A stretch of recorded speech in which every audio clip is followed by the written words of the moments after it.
শোনাবো যে পঞ্চম দোল, আর আমরা দোল পূর্ণিমা গৌরাঙ্গ মহাপ্রভুর আবির্ভাব তিথি পালন করলাম। সে দোল পূর্ণিমা থেকে আজ পঞ্চম দোল পর্যন্ত যে 5টা দিবন যে মহা উৎসব, কী কী কারণের জন্য আমরা পালন করে থাকি। দোল পূর্ণিমা তো গৌরাঙ্গ মহাপ্রভু আবির্ভাব, এটা তো আপনারা সবাই জানে, ঠিকই আছে। ওর সঙ্গে সঙ্গে দোল আর পঞ্চম দোল, এর মধ্যে কী ঘটনা ঘটেছে। প্রথম হচ্ছে কামদেব বসন্ত পঞ্চমীর দিন এই লীলা আরম্ভ করেছিলেন, আর হোলির দিন মহাদেব কামদেবকে জ্বালিয়ে দিয়েছিলেন। হোলির দিন বাবা ভোলেনাথ কামদেবকে জ্বালিয়েছিলেন। কামদেবের স্ত্রী মহাদেবের কাছে প্রার্থনা করেছিলেন যে হে ভোলেনাথ, আপনি আমার স্বামীকে হত্যা করে দিলেন, আমি তো বেসাহারা নারী হয়ে গেলাম, তাহলে আমার এখন কি উপায় হবে। তো বাবা ভোলেনাথ, কামদেবের স্ত্রীর নাম আছে রতি দেবী, তো বাবা ভোলেনাথ রতি দেবীকে আশ্বাস দিয়েছিলেন, শারীর রূপে ভালেই আমি কামদেবকে হত্যা করে দিয়েছি, প্রত্যেক নারী আর পুরুষের হৃদয়ের ভিতরে কামদেব বিরাজিত অবস্থায় থাকবেন। শরীররূপী কামদেবকে ভালেই আমি হত্যা করে দিয়েছি, পুরুষ এবং নারীর মধ্যে কামদেব সদা বিরাজমান থাকবে। বসন্ত পঞ্চমীর দিন থেকে মহাদেব কামদেবকে হত্যা করার প্রবন্ধ রচেছেন, করছিলেন, সেটা সম্পূর্ণ হয়েছে এই হোলির দিন। আর दूसरा পয়েন্ট হচ্ছে হোলির দিন হিরণ্যকশিপুর বোন হোলিকা, এই যে আমরা হোলি বানাই, হিরণ্যকশিপুর বোন হোলিকাকে দহন করা হয়েছিল। আসরিক শক্তির বিনাশ আর দিব্য শক্তির আবির্ভাব। আমরা যে দোল পূর্ণিমা হোলি উৎসব মানাই, সেটা কি আসরিক শক্তির বিনাশ। কালকে হয়েছে ঠাকুর বাড়িতে সাহেব মেরাপুরা দোল পূর্ণিমা বলে, তো ওটার মুখ্য উদ্দেশ্য হচ্ছে আসরিক শক্তিকে বিনাশ করার জন্য। যেমন হোলিকাকে হত্যা করা হয়েছিল, ভালেই হোলিকার উপরে বরদান ছিল সাধু সন্তদের যে অগ্নি তোমাকে দহন করতে পারবে না, জ্বালাতে পারবে না। তার জন্য হোলিকা হিরণ্যকশিপুকে বলেছিলেন যে দাদা, আমি প্রহ্লাদ মহারাজকে কোলে করে নিয়ে অগ্নির মধ্যে বসে থাকব, আর তুমি সে প্রহ্লাদকে মারার জন্য तमाम সারে প্রজাদেরকে দিয়ে আগুনের ব্যবস্থা করবে, লকড়ি দিয়ে আমাকে জ্বালিয়ে দিবে, তাহলে প্রহ্লাদ হত্যা হয়ে যাবে, আমি বেঁচে যাব। কিন্তু এখানে শাস্ত্র প্রমাণ, যেখানে ভগবানের শুদ্ধ ভক্ত প্রহ্লাদ মহারাজ, যেখানে প্রহ্লাদ মহারাজ ভগবানের শুদ্ধ ভক্তকে হোলিকা আসরিক স্বভাব সম্পন্ন এক নারী, হিরণ্যকশিপুর বোন, সে প্রহ্লাদের মতো শুদ্ধ ভক্তকে আগুন দিয়ে জ্বালিয়ে পুড়িয়ে মেরে ফেলার সংকল্প রচনা করেছে নিজের মনে। ভগবান সেটা কোনদিন ক্ষমা করবে? ভগবান বাধ্য হলেন, যে মহাত্মা তাকে বরদান দিয়েছিল যে আগুন তোমাকে রক্ষা করতে, আগুন তোমাকে জ্বালাতে পারবে না, আমি তোমাকে আশীর্বাদ করছি, কিন্তু এখানে ভগবানের শুদ্ধ ভক্তের কাছে মহাত্মার আশীর্বাদটা ফেলিওর হয়ে গেল। নিতাই গৌর প্রেমানন্দে।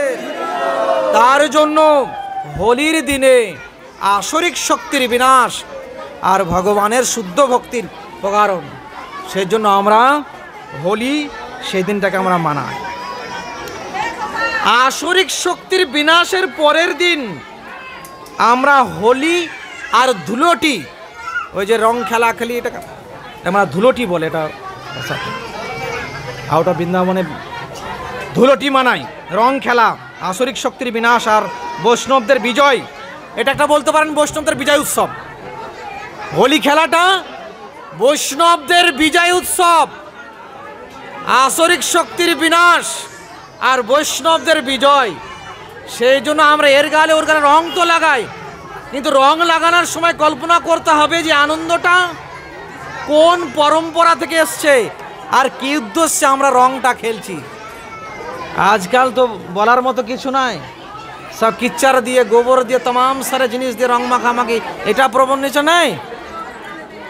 রং সামান্য বড়দের পায়ে চরণ দিয়ে, গালে দিয়ে, এটা প্রথা পরম্পরাকে রক্ষা করার জন্য হোলি খেলা। ব্যাস, হোলির দিন স্বামী স্ত্রী, হরিবল, আমি জানছি যা আপনাদের কিমতির সময় আপনারা এখানে দিচ্ছেন, কিন্তু এটা কথাকে হৃদয়ে না ভরে রাখতে পারেন, কোনো দিন ভগবানের কৃপা প্রাপ্তি করতে পারবেন না। ভগবান তখনই আপনাকে কৃপা করবে যে ভগবানের কথা শ্রবণ করার প্রতি কার অনুরাগ আছে। ও মালা করলাম আর ভোগ লাগালাম, মন্দিরে ঘন্টা বাজালাম, ওতে কৃপা হবে না। নিত্য প্রতিদিন আমার গোবিন্দের কথা লীলা শ্রবণ করতে হবে, আর হৃদয়ের ভিতরে যে আসরিক স্বভাবগুলো আছে ওগুলোকে ট্রান্সফার করতে হবে। যার কথা শোনার প্রতি রুচি নেই, শাস্ত্রে আচার্যগণরা লিখছে, সে কোনোদিন কৃষ্ণের শুদ্ধ ভক্ত হতে পারবে না। আপনার মন তো পুরো চঞ্চল, 15-20 মিনিট আপনি ভাগবত কথাতে দিতে পারেন না, তা আপনি কি মালা তিলক আর হরিনাম জপছেন? আপনার নিজের মনটাকে আপনি প্রশ্ন করুন, কি আমার এই যে পাঠ, এই পাঠ কেন শোনে? যেগুলো আমি জানি না সেই জ্ঞানগুলো আমি জানতে পারবো, আমার অজানা প্রশ্নের উত্তর আমি গ্রহণ করতে পারবো। সেজন্য কথা শুনতে হয়। মনে করবেন যে আমি 1 ঘন্টা এরকম বসে আছি। রাজা পরীক্ষিত, আপনাদের ক্লাস দিয়ে দিই প্রভু, আপনারা দুজন প্রসাদ পেয়ে আসেন, আমার মনে হচ্ছে যে আমি বুঝানোর জন্য, আপনারা শুনুন। রাজা পরীক্ষিত যখন কথার আয়োজন করেছিল, কার? উদ্ধবের। ভগবান শ্রীকৃষ্ণের 16,108 পাটরানী, ভগবান 125 বছর এই ধারাধামে লীলা সম্পূর্ণ করে যখন নিত্য ধামে তিনি প্রস্থান করলেন, ওই 16,108 পাটরানীকে উদ্ধব ব্রজ বৃন্দাবন এনেছিলেন। কুসুম সরোবরের তটে রাজা পরীক্ষিত ভাগবত কথার আয়োজন করেছিলেন। খুব মন দিয়ে আপনারা বুঝুন, কাজে লাগবে। রাজা পরীক্ষিত ভাগবতের আয়োজন করেছিলেন, আর বক্তা উদ্ধব। আর বারবার রাজা পরীক্ষিত বক্তার সামনে এসে বসছে, আর উদ্ধব বলছে রাজা পরীক্ষিতকে যে পরীক্ষিত, তুমি এই অনুষ্ঠানের আয়োজন করেছো, তোমাকে এইভাবে এক স্থানে বসলে চলবে না। কোন ভক্তের কি অসুবিধা হচ্ছে, পান্ডাল ঠিক মতো হয়েছে কিনা, জলের ব্যবস্থা, ভক্তদের বসার ব্যবস্থা তুমি দেখো। তো রাজা পরীক্ষিত বলছে উদ্ধবকে, জি প্রভু, আমি কথা শ্রবণ করার জন্য এই আয়োজনটা করেছি, আর আমি যদি কথা শুনতে না পাই তাহলে আমার আয়োজন করার মানেটা কি হলো? তখন উদ্ধব বলছে, যে কথার আয়োজন করে তার মাধ্যম দিয়ে হাজার হাজার ভক্তের কল্যাণ হয়। যে বক্তা কথা শোনায় তার মাধ্যম দিয়ে সেই সতার কল্যাণ হয়, আর যে আয়োজন কর্তা তাকে কৃপা স্বয়ং ভগবান করে। কখন করে? তার জীবনের যখন অন্তিম সময় আসে, তার যখন ভাগবত কথা শ্রবণ করার অনুরাগ তার হৃদয়ে উৎপন্ন হয়, ভগবান তার শুদ্ধ ভক্তকে সেই ভক্তের কাছে প্রেরিত করিয়ে তাকে ভাগবত কথা শ্রবণ করিয়ে তার জীবনকে ধন্য বানিয়ে দেয়। প্রমাণ রাজা পরীক্ষিতের জীবনে যখন 7 দিন আর বাকি ছিল, ভগবানের পরম ভক্ত ব্যাসদেব নন্দন ভাগবত চূড়ামণি সুখদেবজি মহারাজকে ওই সভাতে প্রেরিত করিয়ে সুখদেব গোস্বামী ভাগবত শ্রবণ করিয়ে রাজা পরীক্ষিতকে মৃত্যুরূপী ভয়ঙ্কর যন্ত্রণা থেকে তাকে মুক্তি করে দিয়েছিলেন। বলি ভাগবত মহাপুরাণ কি।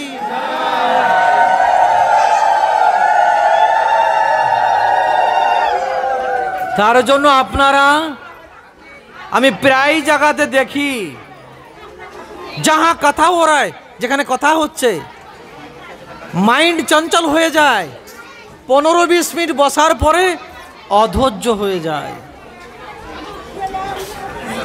আর রাজা পরীক্ষিত 7 দিন এক আসনে বসে অনবর কথা শ্রবণ করেছে,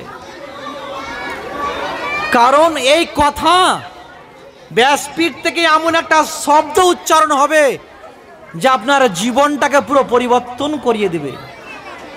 এতদিন পর্যন্ত যে স্বভাবগুলো আপনার হৃদয়ে বরকরার আছে, ব্যাসপীঠ থেকে একটা ওয়ার্ড, একটা শব্দ আপনার জীবনকে পরিবর্তন করিয়ে দেবে। তার জন্য